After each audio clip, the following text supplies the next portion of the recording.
All the examples in this section are of one situation, right? This couple, the O'Sullivans, right? And they're filing their taxes. And we have information about their earnings and income and side hustles that they had and children, right? And so each example, we're going to be putting something, a different figure somewhere into like the Form 1040 or one of the other supporting schedules and worksheets, okay? So this is our Form 1040,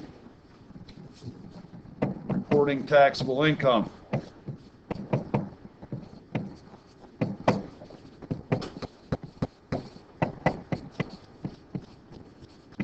And we'll do this over the course of the next 2 or 3 days here. At least 3. So we know what tax liability is, yeah? Write it down. It's the amount of tax you must pay. And somewhere in there, maybe they didn't have it in there, but it's the term voluntary compliance. Did you find that term in your reading? Yeah. Isn't that when the company kind of like puts your arm over? The company or the government. It's sort of a contradiction in terms, wouldn't you say? Yes. Right. It's the principle that you will cooperate and file accurate returns. Okay? Principle that you will cooperate voluntarily, right? And file accurate forms to the IRS. Okay? And failure to voluntarily comply could result in prison. Just think about that for a minute, just the wording. Failure to, quote, voluntarily comply could result in prison.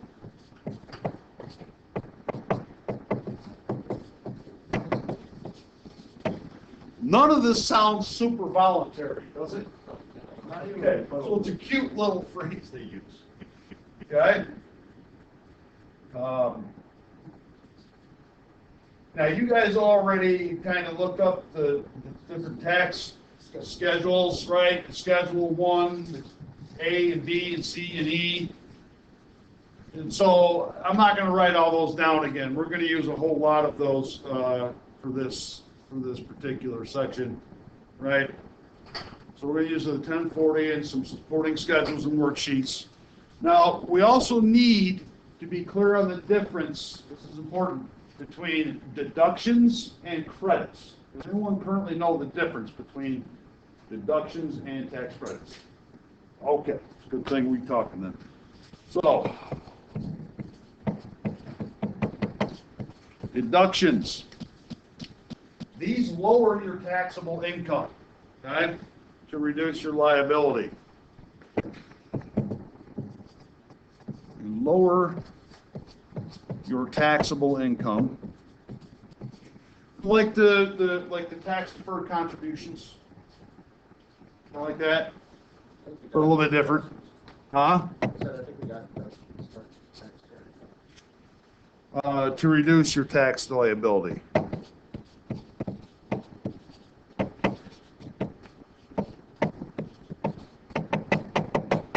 Well, and there's other things, right? Other than the contributions. So you can, what they say, you can itemize your deductions when you file your taxes. Most of you aren't going to be able to take advantage of that at the moment, and hopefully we'll learn why in a minute. But they also have, for those who don't choose to itemize their deduction, you can use the standard deduction. And everybody can use this. And that changes generally every year, every couple of years, the amount of the standard deduction. Right now, as of 2021, there's the standard deduction. Okay, and if you are filing single, okay, you can deduct $12,550 from your earned income, and your tax will be based on that amount.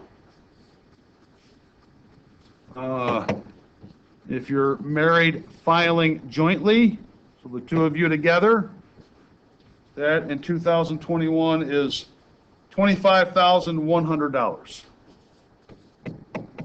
Okay? And so it's probably, in the example, it's probably a different standard deduction that they reference. So as we go through these examples, we're going to be using 2021 figures, so our stuff might be a little off from what they have, okay? Now, the other alternative to a standard deduction is to do what's called itemized deductions. And you kind of have to keep track of things. So, like, for example, and when they changed the tax code here in 2018, I wasn't able to do this, but I used to itemize my deductions. Like, there's certain teacher expense, and I also, because I use my home for a lot of the stuff that you see me present here today, it comes up, I get a deduction for a home office, and I measure the square feet of the little area I'm working in, right? Yeah, why not, right? It's legal, and I'm going to use it, right?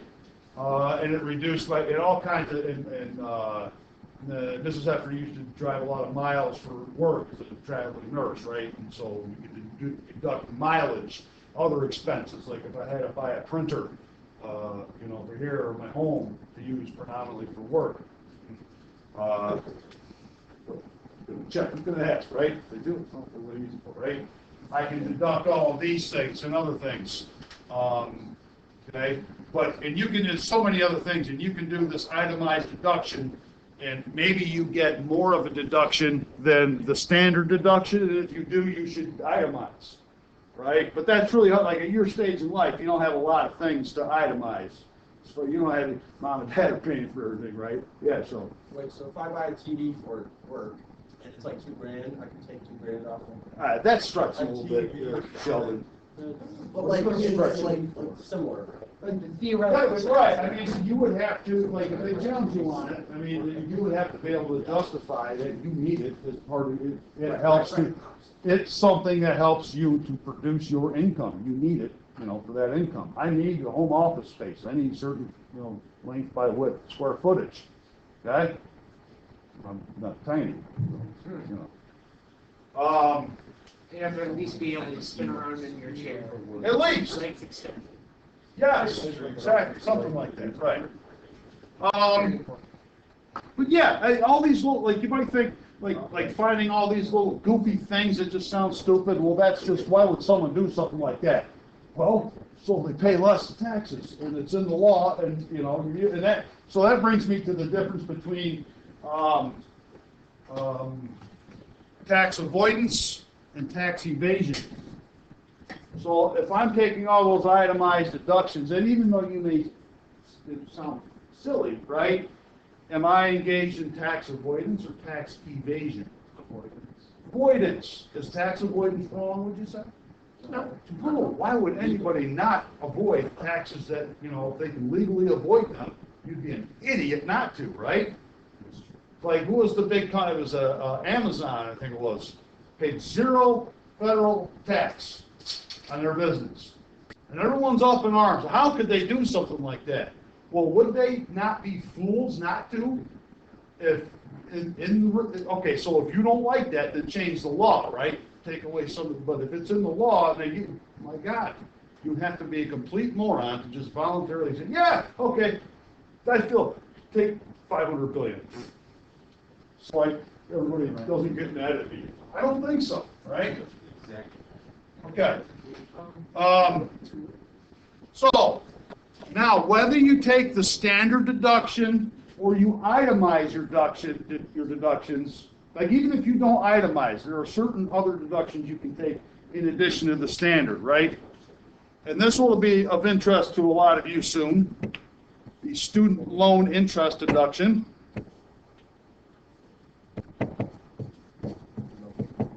Student loan interest. Okay? Not kind, another one. Right, so when you're out of school, right, in that 6-month grace period up, and then a year you start making payments, right? Remember, those payments are each made up of principal and interest, okay? You can deduct a certain amount of that interest from your taxable income, okay? You can also deduct property taxes. All right? Mortgage interest. The interest you pay on your primary or secondary home. Mortgage interest. Here's an interesting one that I use. You can deduct the interest you pay on your primary or secondary home. Right? Get a second, but not a third. You can't do it for a third home or any kind of home that's like you own it for rental property reasons, right? So, bought a few years ago, our third boat. It's a cuddy cabin, right? So sleeping quarters in there, and there's a head and a small galley, that stuff. And I had a loan on it for a couple of years there to buy the thing, and I called that a second home and wrote off the interest from that loan. My boat as a home. That's clever. Oh, okay, so it's anything where you could live or sleep in it, right? It has toilet facilities, right? And that's about it. That'd be your home. Yeah. Yeah. Oh, but if you're if you don't have a loan on it, right, then there's nothing to write off. You're not paying it right, and the boat's been paid off for a while to be able to use it. But I did. I'm a little careful about looking up, the criteria that it has to meet, so somebody doesn't come back and say, well, it doesn't have this. Well, it does. It has everything it needed. Okay? You can also deduct charitable contributions. So charity. Certain medical expenses. We'll get into that later.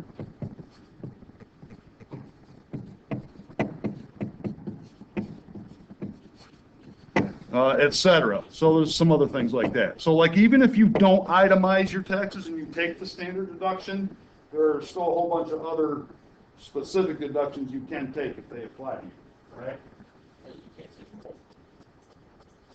Standard and no, one or the other. You either take the standard deduction or you itemize, or the other, and you take whichever one works out best for you. So whichever one gets you. If all that stuff equals out to more than 5,550, then Not this stuff. This stuff doesn't matter whether you do the standard or idle. This is in addition to either one you choose. Does that make sense? Yeah. But now, another interesting thing is, I used to itemize before the 2018 tax rules basically doubled the standard deduction. All right, so the standard deduction used to be about half these values. And so I was able to itemize and get a much larger number than the standard. But now, in 2018, since they changed this, one of the things they changed was this deduction. And so now I just take that. I don't have to worry about the office space. Okay. So, yeah. Oh, also, dependents. Like you guys. Right? It's like your children or other infirmed family members, right?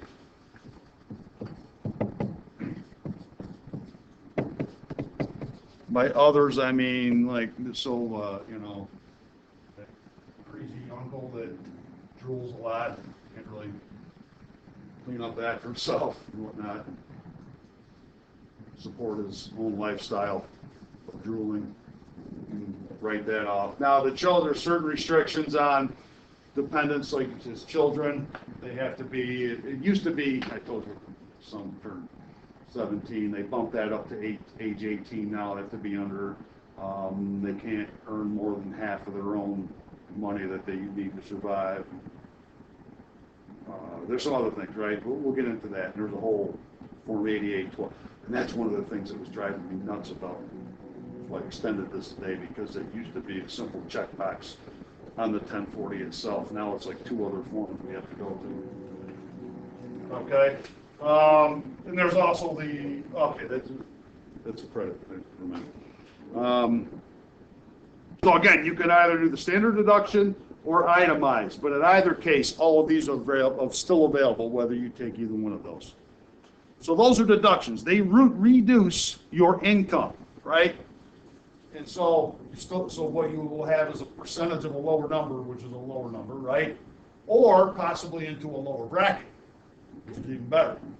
And then a lower percentage of a lower number. Yeah? Okay. Now, credits, on the other hand, are different. Okay? Credits directly reduce the tax liability, not your income.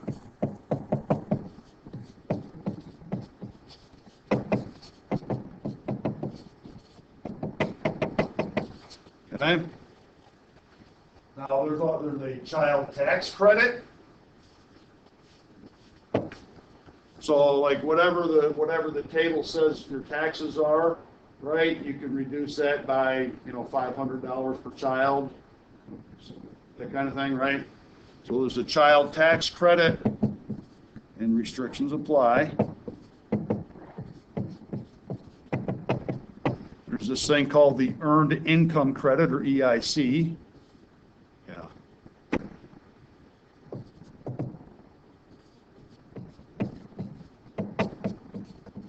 And income restrictions apply. It's not for everybody. I mean, you can imagine right out of the gate, if you're making $500,000 a year, a lot of these credits will not be available to you, right? Green purchases like electric cars, electric car purchase credit, or hybrid credit or something like that. Electric vehicles. If you install solar power at your home, they love that stuff. I'll give you a credit for that. Energy efficient appliances. Sure, toaster. Yeah. Yeah. Wait, so Not toaster, since I'm recording, not toaster. right. Yeah. If you like put solar panels, right? Uh-huh. Can you do that? Can you use the credit every year? No, I think it's in the year that you actually, I'm gonna have to look into that. Yeah. When you actually lay out the money to. But the child, that can be like until they're 18. Correct. Right, because their costs don't go away. What? You do not. All right, so that's just a question. I'm not gonna so let's go to example 1. And we're gonna kind of take it right to the 1040. Okay, I'll just the next page. I'll just kind of make some notes maybe as we go, and you keep. So example 1. I'll just note we're going to use 1040 to really do the example on. Okay. So let's take a look in our book here at example 1. We're going to start filling out the W1040. Quiet. Example 1, who are these people? Margaret and Brian Sullivan are married. They have one child, Carol. Margaret works for a Ford cable station, and Brian is a cameraman. Their address is 12 Bottom Street, Arlington, New York, 12606. The information from their W-2 forms is shown in the table below. Fill out the first page of their Form 1040. Use all zeros for each Social Security. Okay. I think we're going to assume that their child, this is one place where we're going to change a little bit. We're going to assume that the child is under 19. All right, so assume child under 19, because if they go through the examples, they never really address the child tax credit thing part. They just like glossed over, just like, what, where would it go? So I had to go and figure out. So we're going to assume under 19 and actually over 6, because it's different. Over 6 years old. All right, so we'll just start filling this out. This is the simple part, right? So if you're looking at your 1040, everybody have that in front of you? So look at the top here. This is a couple, the Mary or Brian O'Sullivan, Margaret O'Sullivan. So filing status, one of the first things you see. We're going to check one of those boxes. Which one do you think? Simple enough, right? Probably, yeah. They have the same last name. Might be cousins, but we're going to I'll assume make it weird. married. Even assuming married, it's not mutually exclusive. Whatever. So, what are we going to put here? First name, right? So we'll start with either one. Brian O'Sullivan.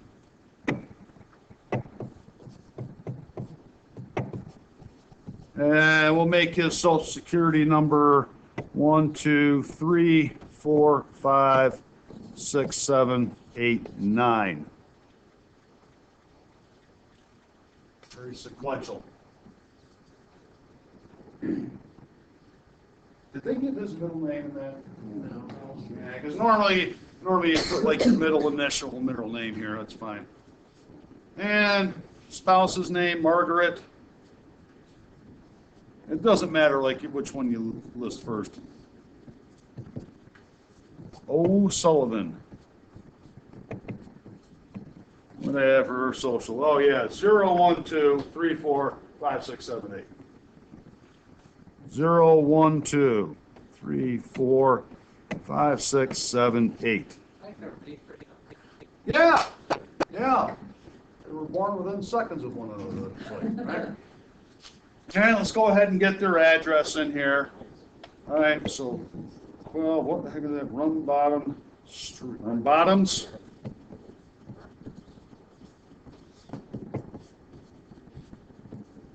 All right, that is in Arlington, New York.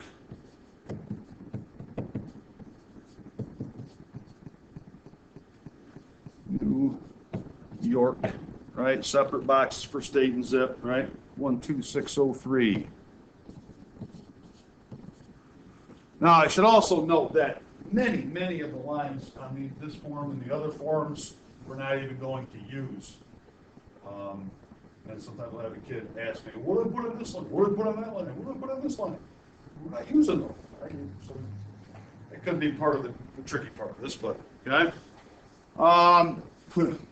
Presidential election campaign. Anybody feel like kicking in money? No. Yeah. They're getting most of their money from the rich oil tycoons anyway. Yeah, they got their own PACs and whatnot. What do you need me for, right? Who's that going to?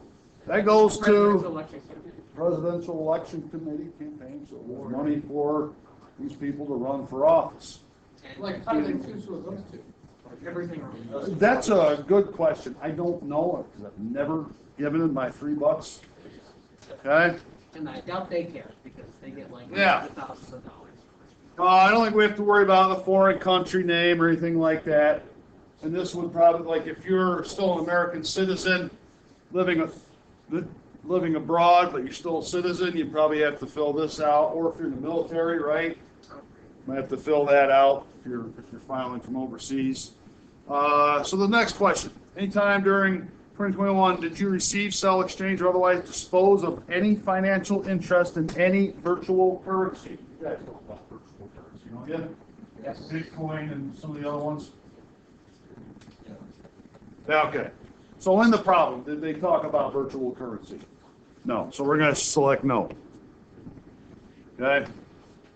All right. So standard deduction. Okay. Someone can claim you as a dependent, either Brian or Margaret. No one's going to claim them as a dependent, right? They're adults, presumably. Okay. Can anyone claim either of them as a spouse as a dependent? No. And none of them are gonna itemize, neither of them are gonna itemize separately. So we're gonna leave that section blank. Okay? We're gonna end up using, I think it is line 12A for that, okay? And this age blindness thing, this is kind of new. The 1957, why is that? What do they really like to know? I don't know. I'm sure there's something in place for blind people born before 1957. I don't know what it would be. It could be something along the lines of medicine. Yeah, Medicine. could be. So none of those. Now, dependents. Did we have a dependent? Yes, the child, What was the child's name? Carol, So Carol O'Sullivan. Carol Baxter. And I think her social security number was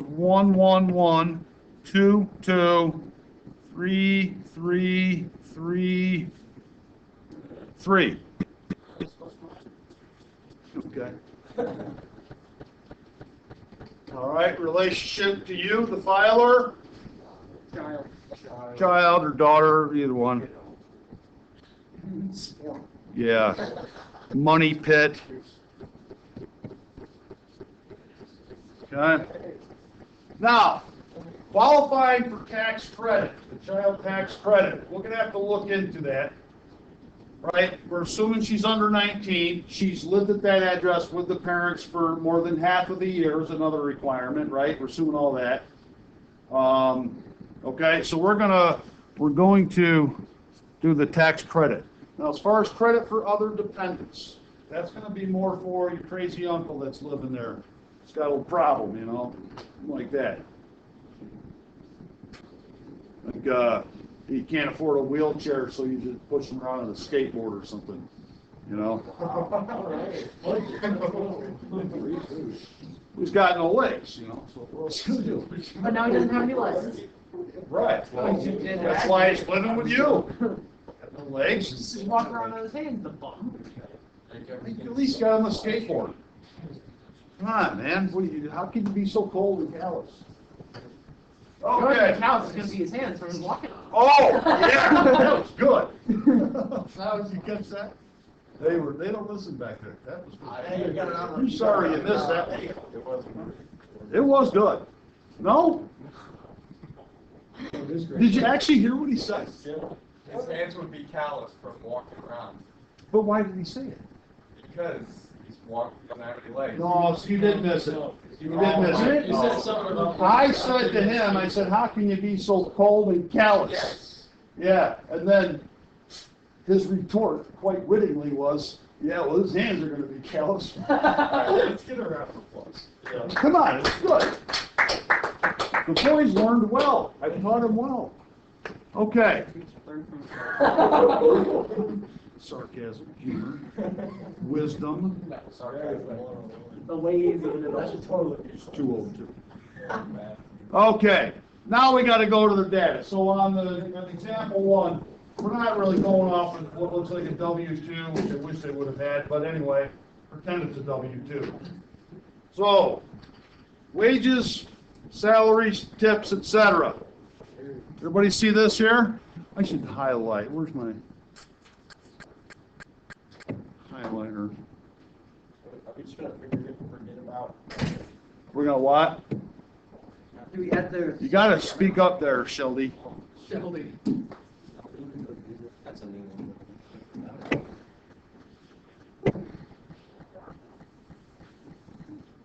Okay? Now, normally, you'd have a W-2, and the W-2 would get filed with this. So that's one. So what do we put over in this box here? 95. 521. Very good, Sheldon. What's it say their wages were? 46 and. Oh, together, both of them, I'm sorry. So it's 96. You gotta add them up. It's 96. Mr. Actor, What is it? 96. Doesn't that make more sense than 95? Wage tips. 96,501, yeah. Oh my God, that's gonna change it. Well, no, Margaret makes 50/20. The other 20.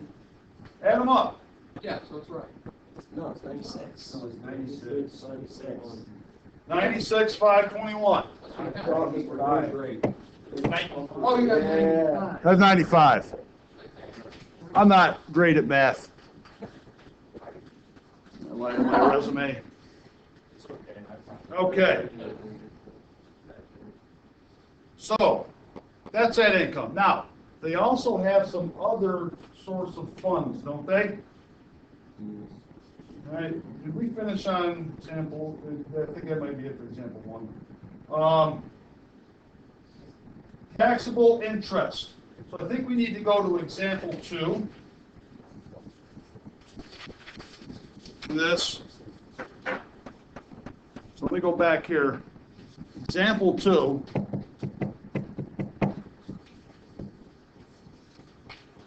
Look at example 2 there in the book. What are they referring to? The bank? Yeah, because example 2, if you read it, it starts out, the bank. Yeah, Brian Margaret. They never left. What about They're investments.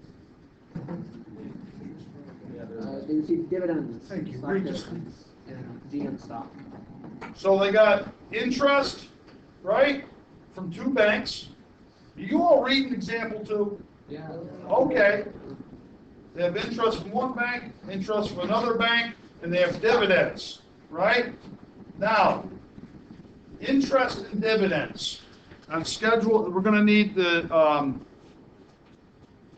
for schedule 1, okay? This is something that would go on schedule 1.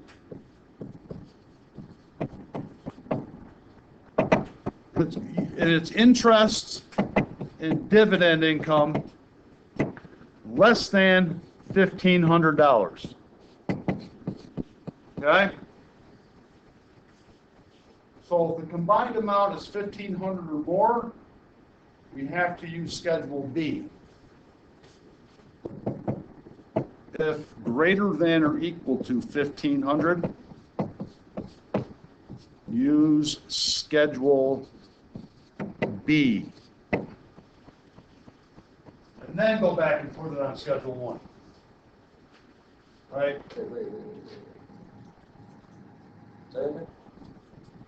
So if it's less than $1,500 in interest and dividend income, you can just put that amount, whatever that amount is, on Schedule 1, okay? And then back onto your 1040, okay?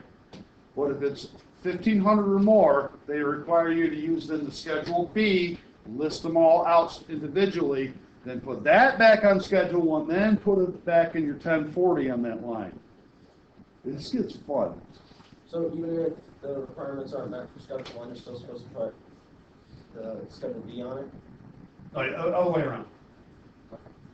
If you don't, if it's not 1,500 or over, you can just put, if it's under 1,500, you can put it on Schedule 1 and then on your 1040. 1,500 over, you gotta use Schedule B, then Schedule 1, the same, and then back in your 1040. Okay. So let's go to Schedule B. Well, anyway, so let's go to Schedule B. Because we're about to, so what we need here, if you take a look at taxable interest and ordinary dividends here, okay? None of this is tax exempt for qualified dividends, okay?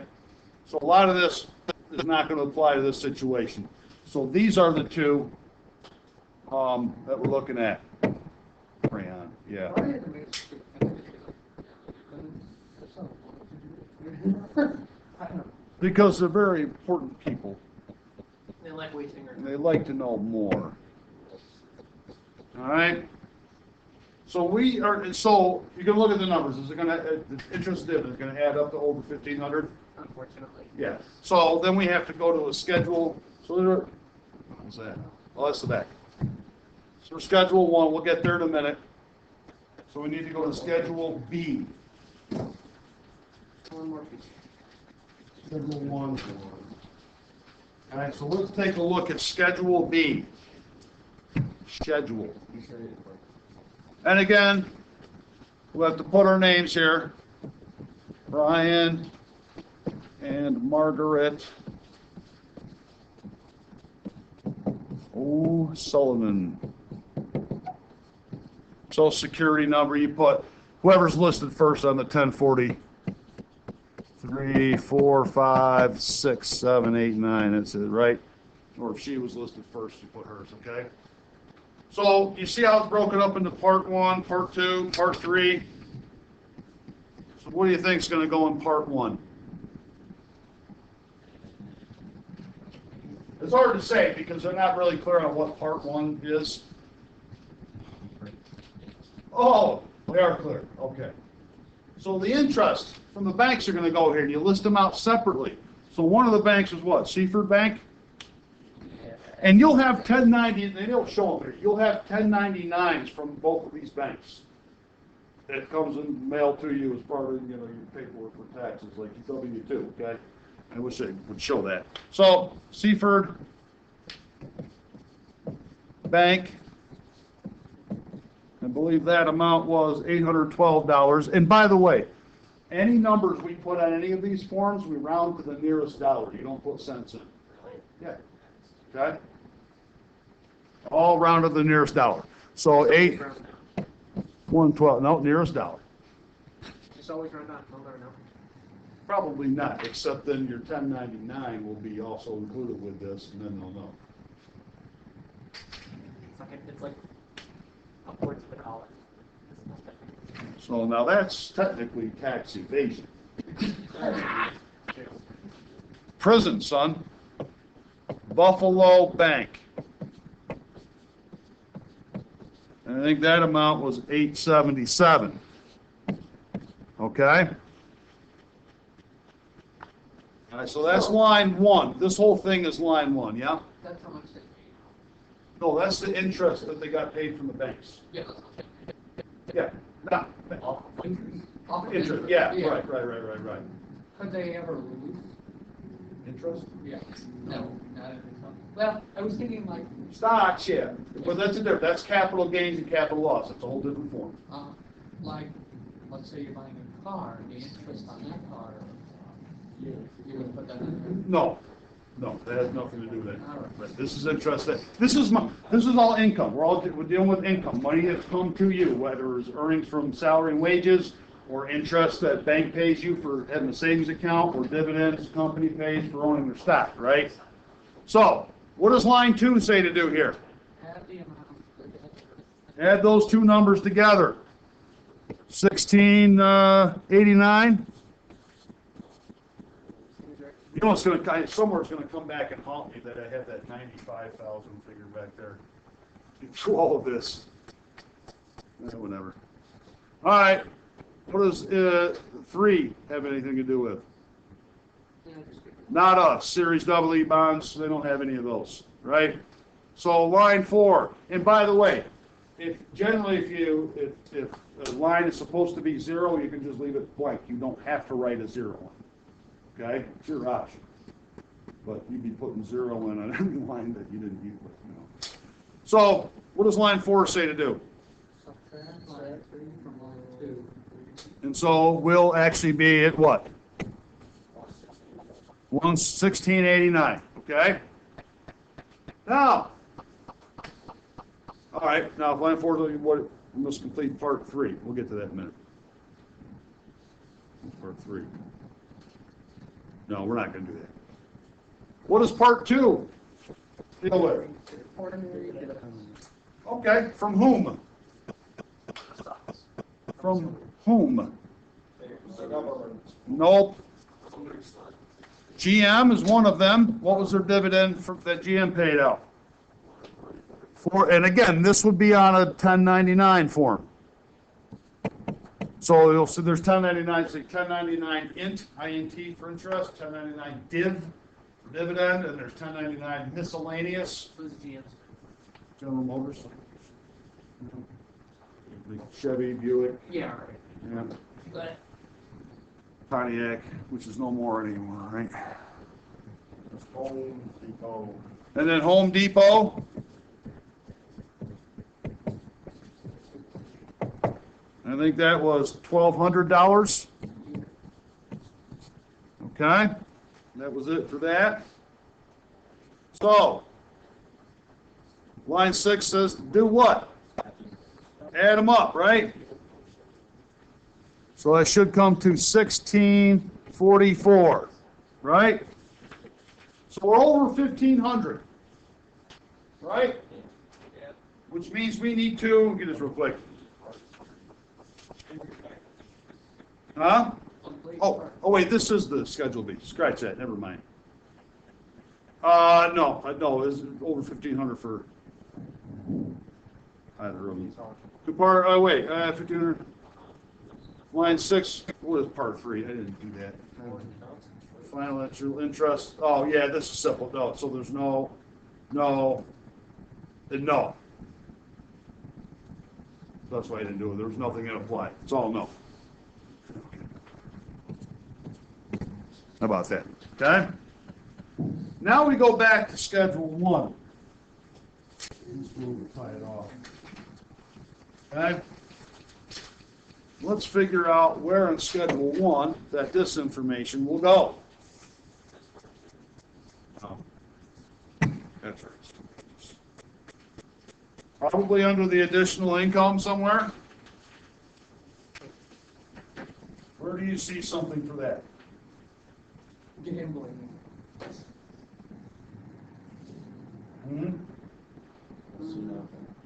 Where they got spend? Other payments for losses? Oh, no, wait a minute. Let's speak about that. This whole new system's great. I told you I was gonna be bumbling through this. It's okay. There never was a Schedule 1 before, and all the other A, B's, and C's were totally different things. I thought we had, It's example 3 is Schedule 1. yeah, well, That's pretty far away. We only have 3. maybe I misspoke. Maybe he doesn't have to come back here on Schedule 1. This is income, real estate, employment, prizes. Yeah, no, so we're gonna go back and put the interest and dividend amounts, right? The 1689 and 1644 back on the 1040. All right. So this is from our Schedule B, right? So the interest was 1689, and then 1644. Okay? Make sure that's on there. And that was example 2. We're not going to get to example 3. Yeah. Too many home questions on the homework. All right? So anyway, that's where we're going to leave it off for now. Luckily, none of the assignments for day 1, the problems for day 1, have anything to do with this form filling out stuff, okay? So the day 1 is just basically, are you going to get a refund or, taxes, okay?